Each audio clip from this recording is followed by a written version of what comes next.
My dear friends, welcome Univision chemistry classes. आज की class में पढ़ेंगे कक्षा 11वीं से रसायन विज्ञान का एक प्रश्न पढ़ेंगे। रसायन कक्षा 11वीं मतलब रसायन विज्ञान से कक्षा 11वीं का एक प्रश्न पढ़ेंगे। देखें आप लोग, बहुत ही इम्पोर्टेंट प्रश्न है जिसे आपको सीखना चाहिए और बहुत आवश्यक है सीखना। ओके, तो प्रश्न देखें आप लोग।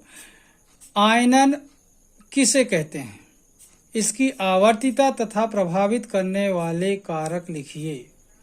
आयनन किसे कहते हैं? इसकी आवर्तिता तथा प्रभावित करने वाले कारक लिखिए। इस प्रश्न के बारे में और बता दूं, ऐसा हो सकता है आयनन ऊर्जा किसे कहते हैं तथा इसकी आवर्तिता एवं प्रभावित करने वाले कारक लिखिए। आयनन ऊर्जा की जगह आयनन एंथैल्पी हो सकता है, आयनन एंथैल्पी या आयनन विभव हो सकता है। ओके, मतलब आयनन किसे कहते हैं, आयनन ऊर्जा किसे कहते हैं, आयनन विभव किसे कहते हैं, आयनन एंथैल्पी किसे कहते हैं, इस तरीके का प्रश्न ये बन सकता है, मोड़ ले सकता है, लेकिन आंसर वही होगा जो मैं आपको बता रहा हूँ। ठीक है, तो देखते हैं इस प्रश्न का आंसर। इसके पहले जिन लोग मेरे चैनल में नए हों तो चैनल को जरूर सब्सक्राइब कर लीजिए और मेरा सहयोग कीजिए।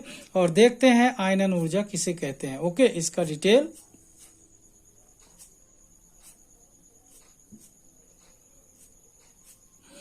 तो देखिए, यहाँ पर आंसर देखते हैं। जब विलगित एवं गैसीय परमाणु, ध्यान देना, कोई भी परमाणु ठोस अवस्था में इलेक्ट्रॉन नहीं त्याग सकता, तो सबसे पहले वो गैस में बदलता है विलगित होकर, आइसोलेट होकर। ठीक है, तो यहाँ पर देखें परिभाषा। जब विलगित एवं गैसीय परमाणु इलेक्ट्रॉन त्याग कर धनात्मक आयन बनाता है। जब विलगित एवं गैसीय परमाणु इलेक्ट्रॉन त्याग कर धनात्मक आयन बनाता है तो इस घटना को आयनन कहते हैं तथा इसके लिए आवश्यक ऊर्जा को आयनन ऊर्जा कहते हैं या आयनन एंथैल्पी कहते हैं या आयनन विभव कहते हैं तथा इसे IE से प्रदर्शित करते हैं। किससे प्रदर्शित करते हैं? IE से प्रदर्शित करते हैं। एक बार फिर से देखिए। जब विलगित एवं गैसीय परमाणु इलेक्ट्रॉन त्याग कर धनात्मक आयन बनाता है तो इस घटना को आयनन कहते हैं तथा इसके लिए आवश्यक ऊर्जा को आयनन ऊर्जा कहते हैं तथा इसे IE से प्रदर्शित करते हैं। आप लोग देखिए, बहुत ही आसान परिभाषा है। ओके, अब देखते हैं इसके थोड़ा सा आगे कि आयनन किस तरीके से होता है। वीडियो में आप लोग बने रहिए। ओके,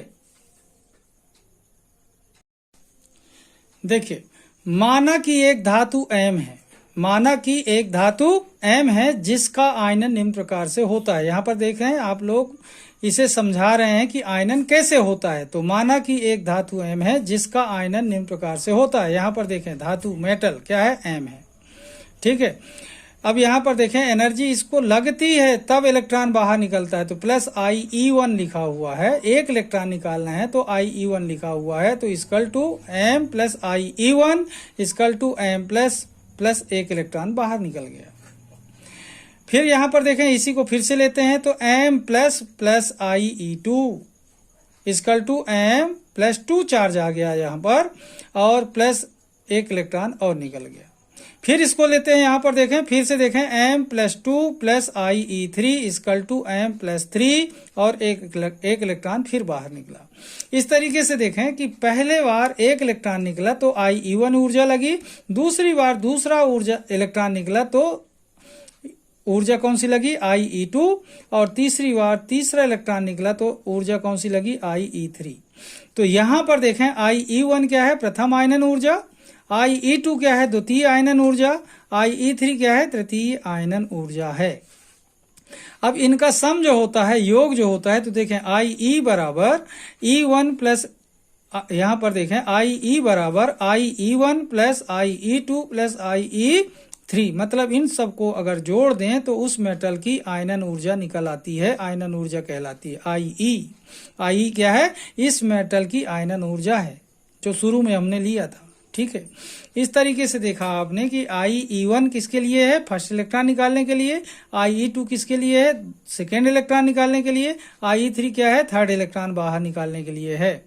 मतलब प्लस 1 चार्ज बनाने के लिए IE1, प्लस 2 चार्ज बनाने के लिए IE2, प्लस 3 चार्ज बनाने के लिए IE3 ऊर्जा लगती है। और ये IE क्या है? आयोनाइजेशन एंथैल्पी या आयोनाइजेशन एनर्जी। इनका सम करते हैं तो क्या होता है, IE equal to IE1 plus IE2 plus IE3।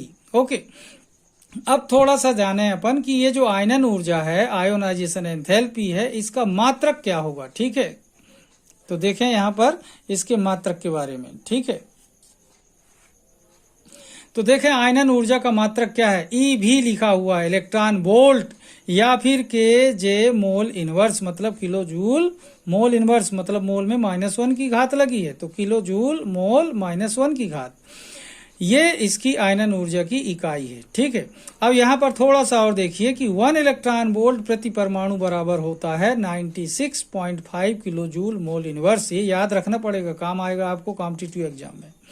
1 electron volt बराबर क्या हुआ, प्रति परमाणु equal to 96.5 kilo joule mole inverse. Okay, इस तरीके से देखा कि आयनन ऊर्जा का मात्रक क्या है। ओके, अब देखें अपन कि आयनन ऊर्जा की आवर्तिता क्या है। पीरियोडिसिटी में, पीरियोडिसिटी क्या होती है, पीरियोडिक टेबल में समूह में ऊपर से नीचे जाएंगे तो क्या होगा, आवर्त में बाएं से दाएं जाएंगे तो क्या प्रभाव पड़ेगा, तो उसे कहते हैं आवर्तिता। तो आप वीडियो में बने रहिए और देखते हैं आवर्तिता। ओके,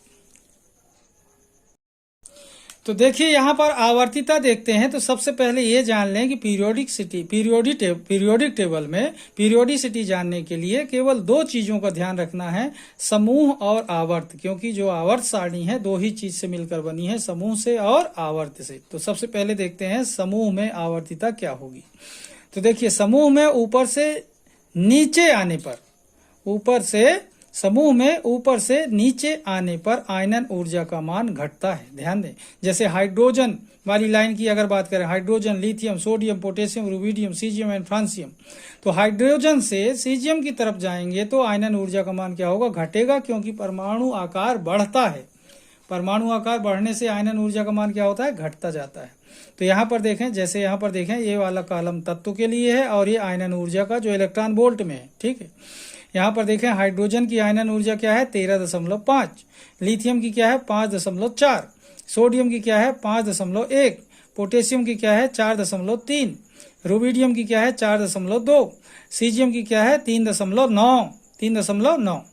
अब इसे कैसे याद करेंगे, 13, 5, 5, 4, 5, 1, ऐसे 3 बार, ऐसे ही एक बार बोल लेंगे मन में, 13, 5, 5, 4, 5, 1, 13, 5, 5, 4, 5, 1, 13, 5, 5, 4, 5, 1, फिर इसके बाद 4, 3, 4, 2, 3, 9, ऐसे में एक बार में ये याद हो जाता है। ठीक है, अब देखते हैं आवर्त में किस तरीके से प्रभावित होता है आयनन ऊर्जा का मान। ठीक है,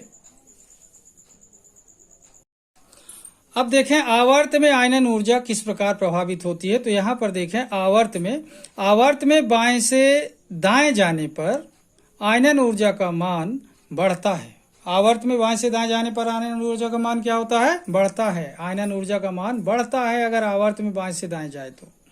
यहाँ पर देखें, जैसे यहाँ पर देखें तत्व और दूसरा कॉलम है आयोनाइजेशन एंथैल्पी, IE लिखा है, जो किस में देख रहे हैं, इलेक्ट्रॉन वोल्ट में। ठीक है, अब यहाँ पर देखना ये तत्व lithium, beryllium, boron, carbon, nitrogen, oxygen, fluorine, neon, ये 2nd नंबर का आवर्त है, द्वितीय आवर्त कहते हैं।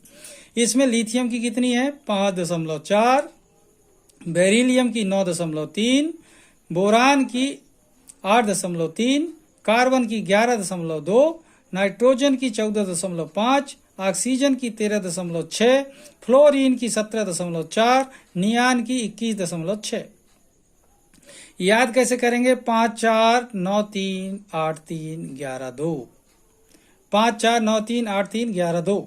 फिर इसके बाद दूसरे सेट में 14, 5, 13, 6, 17, 4, 21, 6, 14, 5, 13, 6, 17, 4, 21, 6, ऐसे याद करेंगे। इनको 2 सेट में बना लेंगे, 5, 4, 3, 9, 8, 3, 11, 2।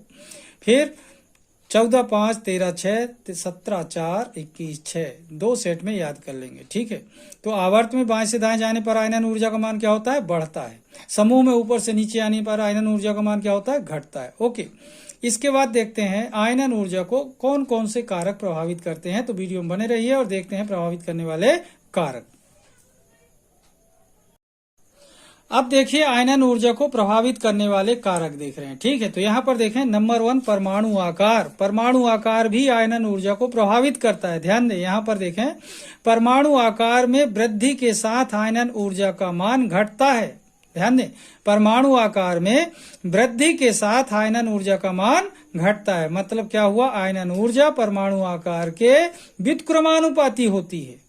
परमाणु आकार बढ़ेगा तो आयनन ऊर्जा का मान क्या होगा, घटेगा, घटता है। ओके, क्या होता है, घटता है, ठीक है।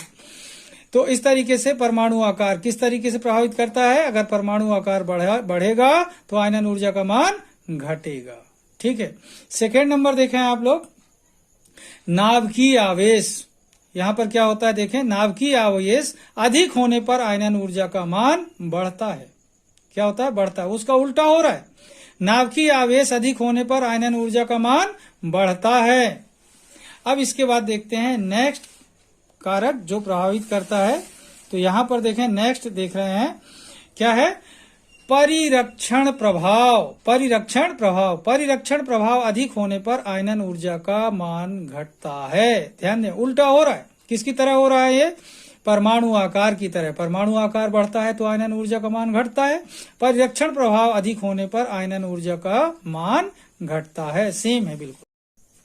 अब देखें फोर्थ नंबर क्या देख रहे हैं, इलेक्ट्रॉनिक विन्यास। तो कैसे प्रभावित करता है देखें, स्थायी इलेक्ट्रॉनिक विन्यास के लिए आयनन ऊर्जा का मान अधिक तथा अस्थायी इलेक्ट्रॉनिक विन्यास के लिए आयनन ऊर्जा का मान कम होता है। ध्यान रखेंगे, स्थायी इलेक्ट्रॉनिक विन्यास के लिए आयनन ऊर्जा का मान अधिक, अस्थायी इलेक्ट्रॉनिक विन्यास के लिए आयनन ऊर्जा का मान कम होता है। ध्यान रखेंगे, इस तरीके से आपने देखा प्रभावित करने वाले कारक। ओके, आपने देखा इस वीडियो में सबसे पहले आपने देखा परिभाषा, आयनन किसे कहते हैं या आयनन ऊर्जा किसे कहते हैं, फिर उसे किस तरीके से समझाया, फिर आवर्तिता देखा, आवर्तिता के बाद उसका मात्रक देखा, मात्रक के साथ आपने क्या देखा, प्रभावित करने वाले कारक।